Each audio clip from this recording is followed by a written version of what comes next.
In the last episode of Alt Shift, we got schooled on the Factory 5 Racing 818 Subaru-powered kit car. Keith from Go Green Automotive and 6 Star Cars was building two, one for a customer and one for SEMA. On this episode, we follow up on the 818R bound for SEMA next week.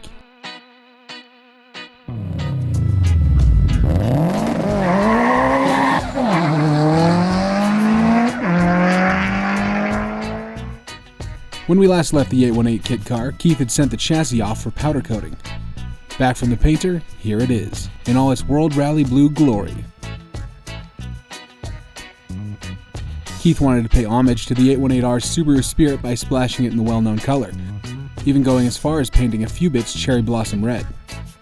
That's STI pink to you non-Subaru folk. From there, Keith tossed the basic parts back together, getting the 818R back into go-kart mode. Recently, Keith has gotten sponsorships and parts from various companies, including a shift knob and custom crank pulley from Cartboy, ported, polished, and coated exhaust manifolds from Grimspeed, and a sway bar and access port from Cobb Tuning. When I stopped by earlier this month, Keith and I took a trip to Colorado Race Fabrication to install rigid coolant piping. The stock 818R kit comes with flexible coolant piping, but since it poses some possible failure points while racing and looks kinda cheapish, Keith opted for the rigid. Since I had some time while they set the car up, I checked out Colorado Race Fab's wares. In every corner of the shop sat an 800 plus horsepower Civic with completely custom manifolds, exhaust, and boost piping. Nair, the owner, mentioned that this one was the fastest EF Civic in the state. The 818R was in good hands. As the car sat on the lift, Nair got to work TIG welding the piping together.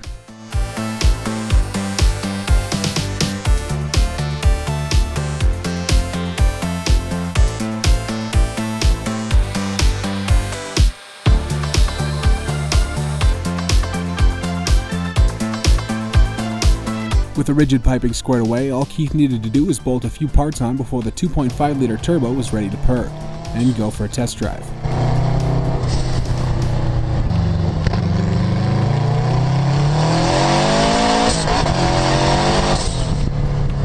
With the car running and only a week till SEMA, we headed off to Impacted Wraps and Graphics to see the vinyl wrapping process. Impacted is run by Regan McLaughlin, and he explains that this wrapping process for a show/race car is cheaper than a regular paint job. The cost on a mid-sized car like this, I would say it's kind of small and unique, but I'm on average $2,200, $2,700 for a color change. Yeah, it really depends where you go. You go to Mako and you spend $1,000, you get a $1,000 paint job. Custom paint shops, anywhere from $5,000 to $6,000 on average. Reagan was given an image to model the car after, and was given artistic license to follow the lines of the car when needed. While we were there, he got started on the hood. Reagan told us that this type of wrapping can take around 2 days to complete. He works quick, using a heat gun to fine-tune here and there. He also uses a special tape with a string in the middle to get the lines right, which also eliminates the need to use a utility knife that would scratch up the car's underlying paint. Within 20 minutes, the hood was done.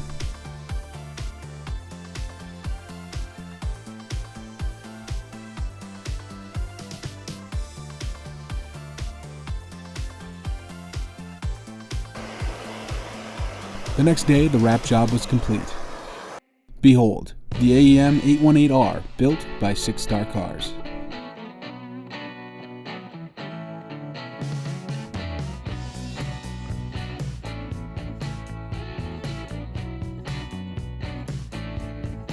Of course, I had to get one more test ride in before the car headed to Vegas.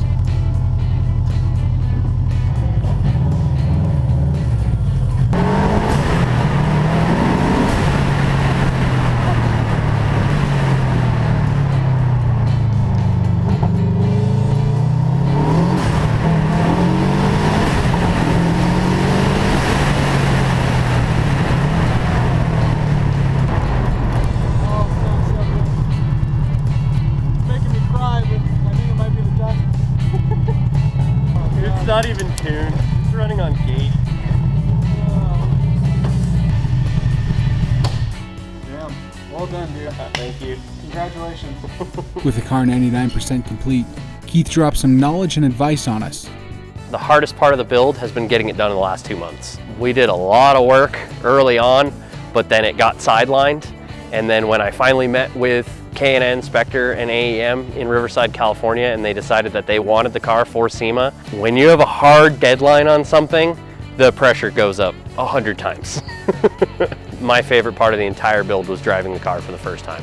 It ran really bad, it wasn't tuned, it wouldn't idle. I mean, that was it. It made it all worth it. It was an absolute riot. I really look forward to building more of these cars. We have the S that we're gonna finish as soon as I get back from SEMA.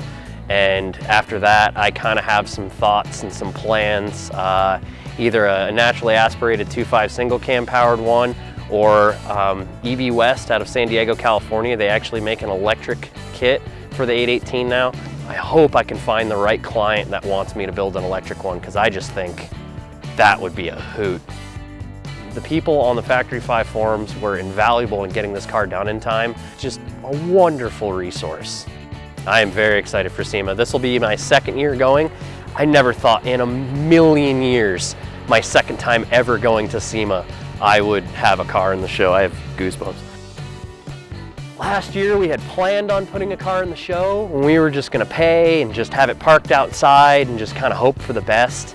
And to be able to build a car that's branded for a major company like AEM is just, it's a dream come true. I mean, it's absolutely amazing. It's a once in a lifetime experience, and I'm so happy to be a part of it.